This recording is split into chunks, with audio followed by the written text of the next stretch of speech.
Hello दोस्तों, welcome to crime tracker channel. दोस्तों, आज हम बात करने वाले हैं कनाडा में रहने वाली सेसिलिया के बारे में, जिसकी मौत ने चाइना और कनाडा के रिश्तों को खराब करने का काम किया। तो चलिए विस्तार से जानते हैं इस केस के बारे में, आखिर क्या है पूरा मामला। दोस्तों, सेसिलिया का जन्म 30 मार्च 1994 में चाइना के जिंग्यासू शहर में हुआ था। वहीं सेसिलिया के बेहतर भविष्य के लिए सेसिलिया के माता पिता अपने पूरे परिवार सहित 1998 में कनाडा शिफ्ट हो गए और वहीं सेसिलिया के माता पिता जॉब करने लगे और दूसरी तरफ सेसिलिया भी स्कूल जाने लगी। दोस्तों, सुबह जब सेसिलिया स्कूल जाती तो उसके माता पिता उसे स्कूल वैन तक छोड़ने जाते हैं। वहीं दोपहर से सेसिलिया स्कूल वैन से अकेले उतरकर अपने घर आती और फिर अपने घर में अकेली रहती। ऐसा ही कई सालों तक चलता रहा। दोस्तों, सेसिलिया का एक पड़ोसी था मिंग चेन, जो कि एक चाइनीज स्टूडेंट था और वहीं उसकी माँ एक चाइनीज पुलिस अधिकारी और उसके पिता एक एयरलाइंस कंपनी में काम कर रहे थे। दोस्तों, मिंग चेन इंग्लिश में काफी कमजोर होने की वजह से बार बार फेल हो जा रहा था। उसे पता था कि अगर वो ऐसे ही फेल होता रहा तो उसे एक दिन चाइना जाना पड़ेगा। हालांकि मैं आपको बता दूं, मिंग चेन चाइना नहीं जाना चाहता था। वो चाहता था कि हमेशा वो कनाडा रहे, लेकिन इसमें एक दिक्कत ये थी कि उसे शादी करनी पड़ती और साथ में ही उसके अकाउंट में $25,000 रखना अनिवार्य था। खैर, मिंग चेन के पास इतना सारा पैसा नहीं था और अगर वो इतना पैसा अपने माता पिता से भी मांगता तो वो लोग भी नहीं देते। बस इसी वजह से उसने अपनी पड़ोसी की लड़की सेसिलिया के ऊपर नजर रखनी स्टार्ट कर दी। हालांकि मैं आपको बता दूं, सेसिलिया कभी भी अपने घर से अकेले बाहर नहीं जाती थी, जिसके कारण से मिंग चेन उसे किडनैप नहीं कर पा रहा था।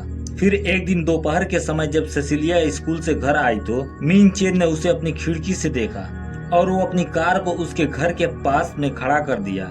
फिर सेसिलिया के किचन के खिड़की के रास्ते उसके घर में दाखिल हो गया और उसने सेसिलिया के मुंह पर कपड़ा रखकर दबाया और फिर उसे अपनी गाड़ी की ओर घसीटते हुए ले गया। वही थोड़े समय तक सेसिलिया ने मिंग चेन का विरोध किया, फिर उसका शरीर शांत हो गया और जब मिंग चेन ने उसे गाड़ी की डिग्गी में डाला तो उसे एहसास हुआ कि सेसिलिया सांस नहीं ले रही है। दोस्तों, मिंग चेन काफी डर गया। वो अपनी कार को अपने घर से काफी दूर कनाडा की क्रेडिट नदी के पास ले गया और उसकी लाश को नदी किनारे फेंक कर भाग गया। और इधर सेसिलिया के माता पिता ने अपनी बेटी की गुमशुदगी की रिपोर्ट थाने में लिखवाई।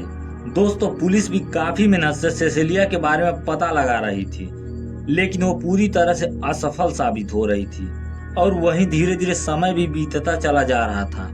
और इधर मिंग चेन काफी परेशान था क्योंकि उसे पैसे चाहिए थे। हालांकि वहीं उसे पकड़े जाने का भी डर था। दोस्तों, पुलिस ने सेसिलिया के सारे पड़ोसियों से पूछताछ की। वहीं उस पूछताछ में मिंग चेन भी मौजूद था, लेकिन वो ऐसा रिएक्ट कर रहा था कि उसे कुछ पता ही नहीं है। वहीं पुलिस ने सेसिलिया के घर में मौजूद सारे फिंगरप्रिंट्स को कलेक्ट करना शुरू कर दिया और उस सैंपल से सेसिलिया के माता पिता सहित उनके पूरे पड़ोसियों के फिंगरप्रिंट मैच कराने लगे, जिसके बाद मिंग चेन काफी डर गया। और फिर जब पुलिस ने मिंग चेन की अंगुलियों का मिलान